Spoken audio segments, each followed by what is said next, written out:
Jadi ujung-ujungnya duit juga, Pak? Iya, terang. Makanya UUD ujung-ujungnya duit. Mengapa begitu? Itu kita telaah. Mengapa?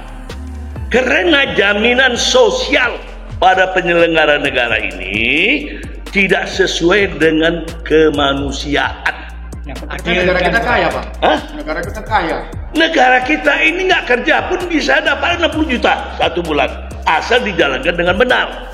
Pengangguran aja. Sekolah pun nggak bisa nggak bayar. Saya di luar negeri. Gratis, Bang, ya? Iya, saya di luar negeri sekolah nggak bayar kuliah saya. Tapi ini pajak terus ada naik gimana? Karena apa? Merampok uang rakyat untuk kepentingan penyelenggaraan negara. Kepentingan politis, Bang. Terus gunanya Politik. pajak ini gimana? Gunanya pajak tuh begitu banyak. Gunanya itu untuk kesejahteraan penyelenggara negara. Jadi bukan Rakyat pajak. kan bukan penyelenggara negara. Hidup, berdagang, sekolah, bekerja. Penyelenggara negara siapa? 3, 4, yaitu legislatif, eksekutif, yudikatif, BPK, Badan Pemeriksa Keuangan. Kan digaji. Dari uang mana? Uang rakyat. Terus kepolisian, kejaksaan, dan segala menteri-menteri yang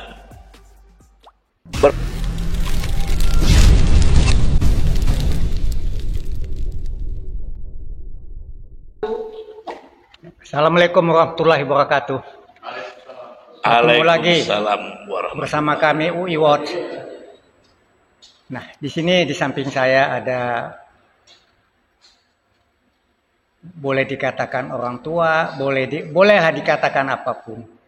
Yang jelas kami di sini ingin menyampaikan kepada masyarakat. Ada beberapa hal, ada beberapa tema.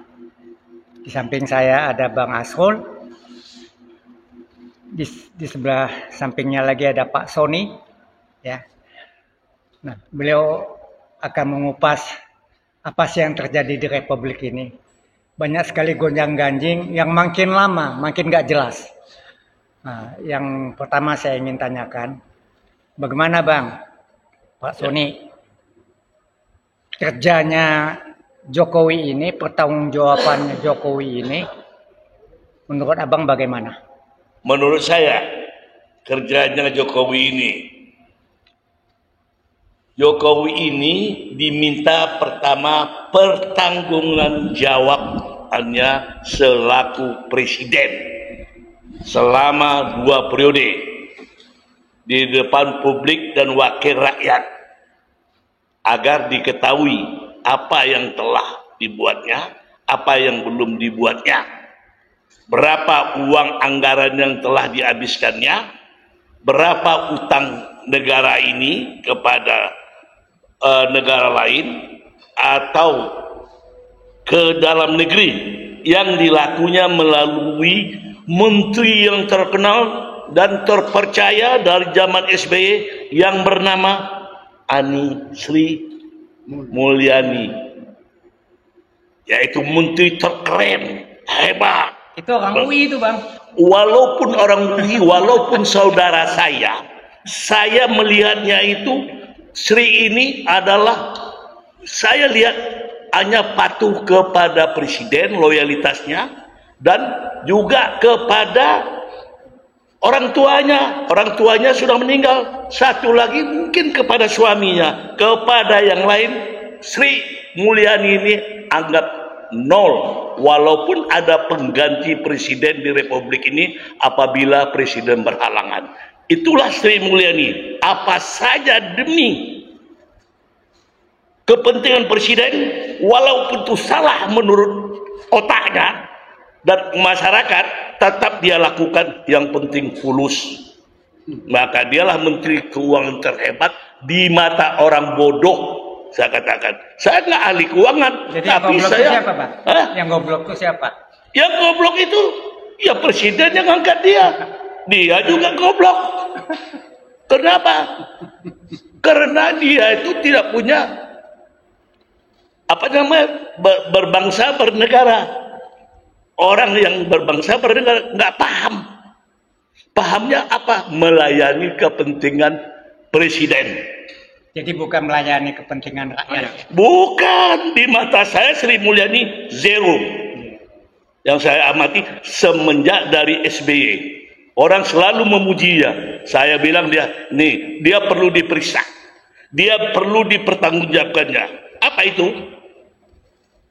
Peristiwa 35 triliun semenjak SBY. Orang nggak tahu juga, lupa orang. Apa itu? Nggak tahu saudara kan? Saya tahu Pak? Itu kondensat Pertamina 35 triliun yang dimaling oleh Handoko yang rumahnya berdekatan dengan di Pertamina yang dibawa lari ke Singapura. Sri dari Amerika dipanggil, pernah diperiksa. Apa saya lihat di on TV, Sri zikir diperiksa pada masa itu oleh Buas. Itu uang 35 triliun kondensat Pertamina ia berikan kepada Handoko. Siapa itu Handoko?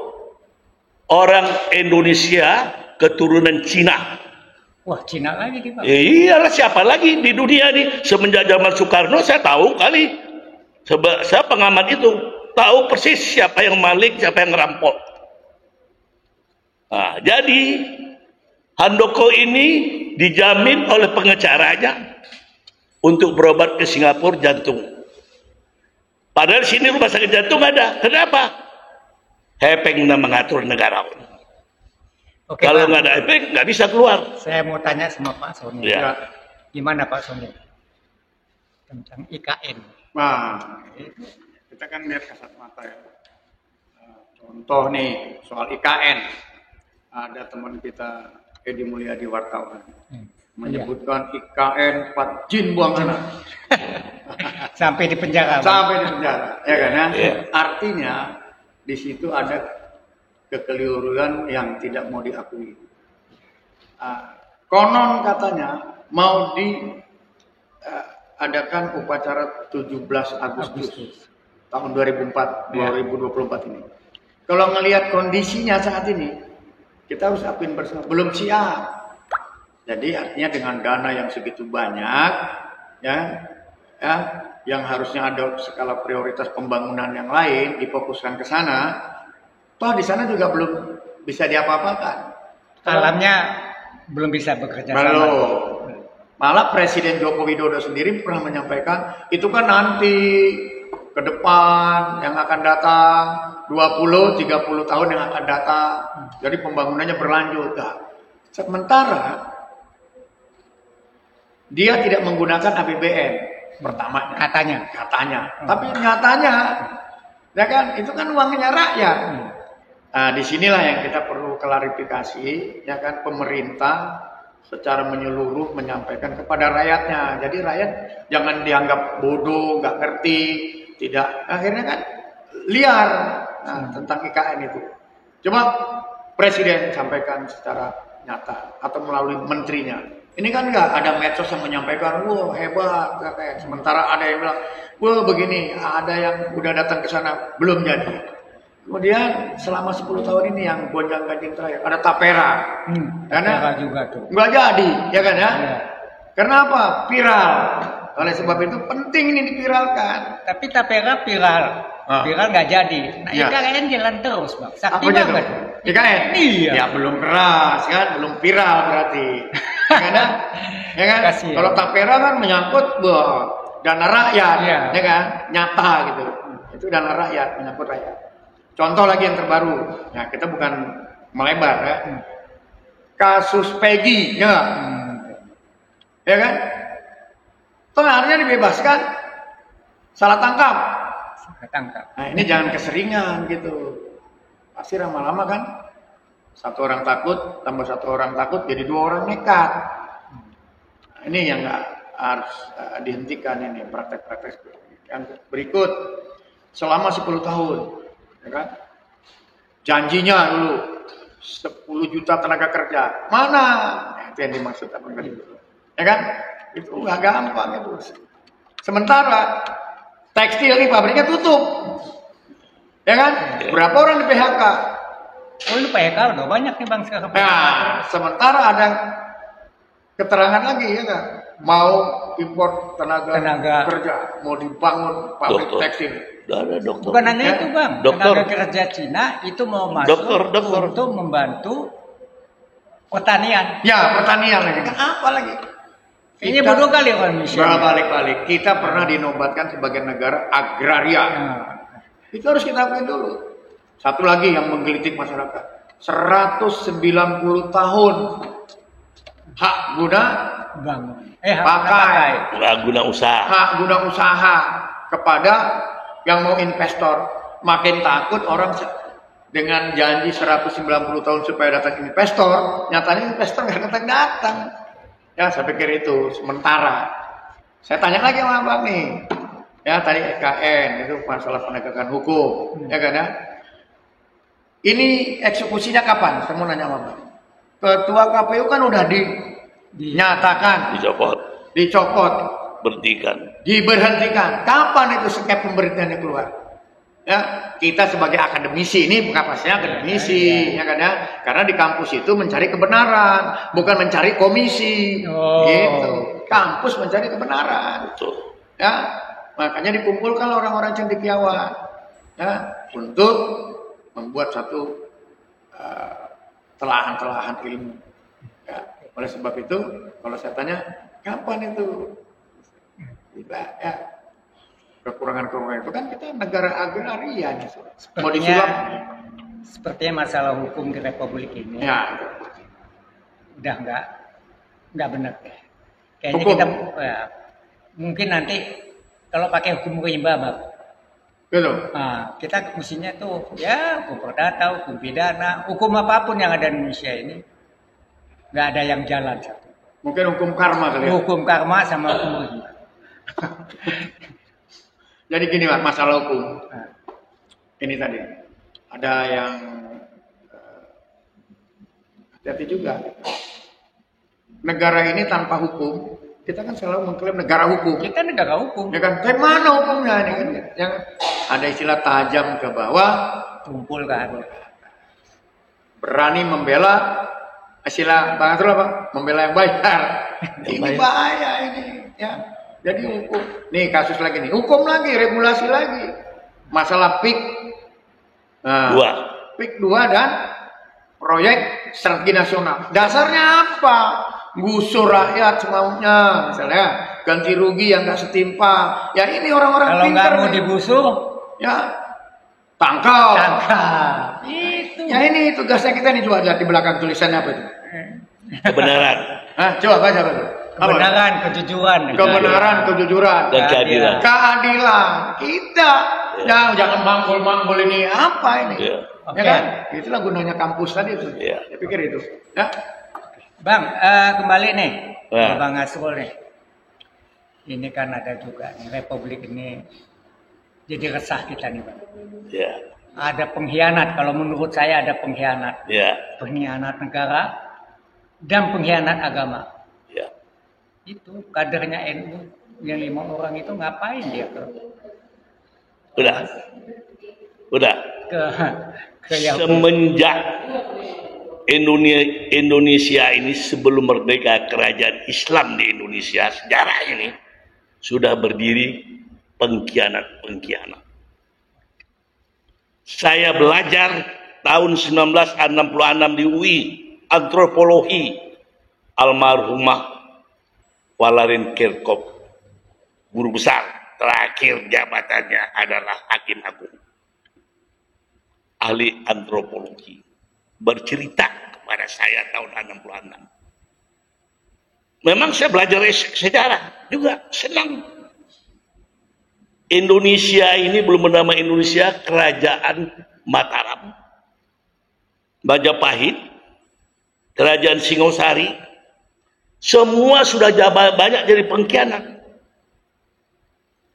Apalagi kerajaan Islam, tahu nggak kerajaan Islam Sultan Agung ya, terbesar? Siapa yang pengkhianat di Sultan Agung itu? Mungkin nggak tahu kan? siapa, Bang? Nggak tahu kan, Pak Sony kan? Ya, belum. Saya tahu. Ingat di kepala saya, pakaiannya itu waktu itu kostumnya sewaktu 17 Agustus yang lalu dipakai oleh siapa? Oleh Jokowi. Itu pakaian Sultan Agung pertama, anaknya Sultan Agung. Itulah yang pengkhianat Kerajaan Mataram. Dibunuh berapa? 5.000 orang dalam sejarah. Ulama dibunuhnya. Akhirnya dibunuh oleh rakyat Mataram. Itu sejarah, Bang. Sejarah. Jadi orang yang memberikan kostum itu kepada Jokowi, astagfirullah, alhamdulillah. Hebat ini orang. Jokowi nggak ngerti, sekolahnya di mana nggak ngerti dia. Terima saja pakaian kostum. UGM katanya UGM, Bang. Hah? UGM katanya. Nggak jelas. Boleh. Sedang rektor UGM-nya itu aja. Saya nggak percaya dia. Profesor. Nggak percaya saya. Jangan-jangan rektor itu sumlapan. Saya katakan, saya mau tantang dia. Oleh karena itu, dipakailah, saya kaget. Pakaian Kerajaan Mataram, Sultan Agung. 5.000 ulama yang dibunuh. Makanya ya termasuk dalam silsilah Kerajaan Mataram, Sultan Agung. Jadi, oleh karena Sultan pengkhianat, zaman kemerdekaan, pengkhianat juga. Zaman Orde Lama, banyak juga yang berkhianat. Orde Baru, pengkhianat juga ada. Apalagi sekarang, Bang, ya. Apalagi sekarang menyamur. Apa istilah? Khianat itu dari mana? Saya mendapat pelajaran itu tahun 1966. Pengkhianat. Pengkhianat itu dari mana? Itu adalah budaya. Mohon maaf terhadap orang Jawa. Istilahnya apa? Aji mumpung. Ngapa aji mumpung? Lagi kita berkuasa, kapan lagi? Untuk menikmati masa tua kita. Jaminan sosial. Dibayar.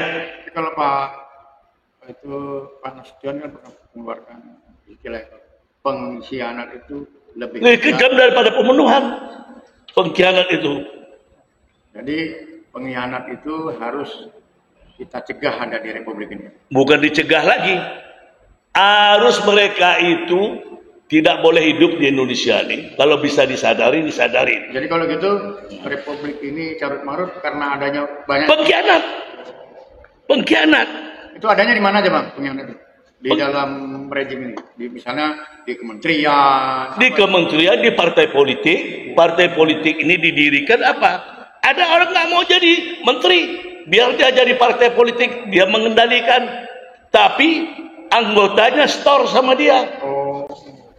Jadi ujung-ujungnya duit juga, Bang? Iya, terang. Makanya UUD ujung-ujungnya duit. Oh. Mengapa begitu? Itu kita telah. Mengapa?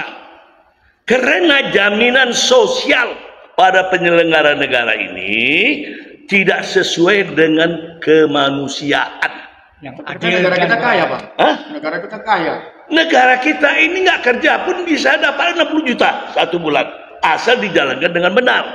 Pengangguran aja. Sekolah pun nggak bisa nggak bayar. Saya di luar negeri. Gratis, Bang, ya? Iya, saya di luar negeri sekolah nggak bayar kuliah saya. Tapi ini pajak terus ada naik gimana? Karena apa? Merampok uang rakyat untuk kepentingan penyelenggaraan negara. Untuk kepentingan politis, Bang. Terus gunanya Politik. pajak ini gimana? Gunanya pajak tuh begitu banyak. Gunanya itu untuk kesejahteraan penyelenggara negara. Jadi bukan Rakyat pajak. kan bukan penyelenggara negara. Hidup, berdagang, sekolah, bekerja. Penyelenggara negara ini siapa? 3. 4, yaitu legislatif, eksekutif, yudikatif, BPK, Badan Pemeriksa Keuangan. Kan digaji. Dari uang mana? Uang rakyat. Terus kepolisian, kejaksaan, dan segala menteri-menteri yang berperan sesuai kehendak presiden atau pemerintah. Ya. Itu dia. Dan orang-orangnya presiden. Kalau enggak, kau pindahin tuh. Itu kan gini, Bang, menyangkut generasi. Nah, coba menurut pendapat Abang gimana tentang generasi saat ini? Misalnya mahasiswa, kemarin kan mahasiswa tuh mengadakan aksi. Iya. Mungkin kalau angkatan-angkatan Bang, saya ini kan beda ya Iya, kan, iya. dengan yang mahasiswa sekarang. Iya. Nah, coba dikasih narasinya bagaimana? Bagus. Kalau Mahasiswa, mahasiswa yang sekarang ini karena sudah lama menderita 10 tahun dari zaman SBY 10 tahun, Jokowi lebih parah lagi 10 tahun. Jadi sudah 20 tahun menderita. Kalau dia menjadi pejabat, yang terutama apa kuncinya? Jaminan di hari tua. Sekarang saya tanya, Bapak, seorang jenderal bintang 4 berapa pensiunnya? 5 juta.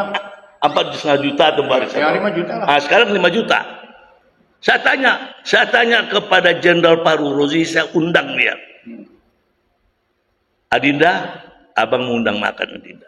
Siap kapan waktu. Nanti saya telepon abang. Dah, ditentukan bang. Oke, tanggal sekian kita makan. Di dekat Polda. Berdua. Adinda Jenderal Faru Rozi yang saya hormatin, yang abang banggakan. Karena Adinda ini jenderal karir. Yang lainnya jenderal minta-minta. Apa tuh bang minta-minta? Tolonglah saya kasih bintang 1 lagi tambah bintang 4. Itulah kawan-kawannya Adinda. Ya, yang senior. Terus Adinda ini pensiun. Berapa gaji pensiun Anda? Yang abang dengar dari Anda sendiri. Abang udah dengar-dengar, adik saya pun eselon 1 pun udah berapa berpindah-pindah, dirjen berapa kali dia?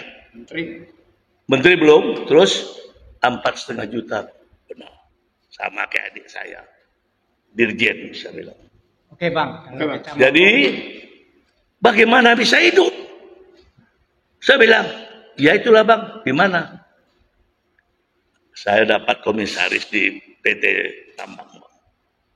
Oh bagus, kalau Preskom di sana bagus, jadi cukup untuk biaya hidup. Amin. Kalau kurang, saya bisa juga membantu Adinda sebagai saya simpatik. Dari mulai saya kenal Adinda dari mulai kolonel, brigif dulu saya bilang. Bang cukup bang gaji saya bang gitu. Kalau cukup syukur alhamdulillah, jadi saya nggak jadi beban saya bilang. Itulah gaji manusia ini jaminan di hari tuanya. Fasilitas apa waktu dia pensiun yang itu jelas konkret individual final. Jadi manusia itu minimal kalaupun korupsi hanya 10% menurut saya. Oke. Nah, itu aja kuncinya. Ya. Jadi gini bang, kalau kita bicara ini panjang. Ya. Gak bakalan selesai sehari juga. Memang tidak. Apalagi bicara tentang republik ini. Waduh, Luas. Banyak. Waduh, apalagi bicara politik bang. Waduh. Nggak ada matinya orang bilang bang. Nggak ada bulatnya. Ini waktu juga udah udah ditandain waktunya sudah cukup. Jadi Dulu. kami mengucapkan terima kasih buat para pendengar dan mohon maaf kalau ada yang tersinggung karena kami memang ingin menyinggung apa yang ada di republik ini. Saya rasa demikian. Assalamualaikum.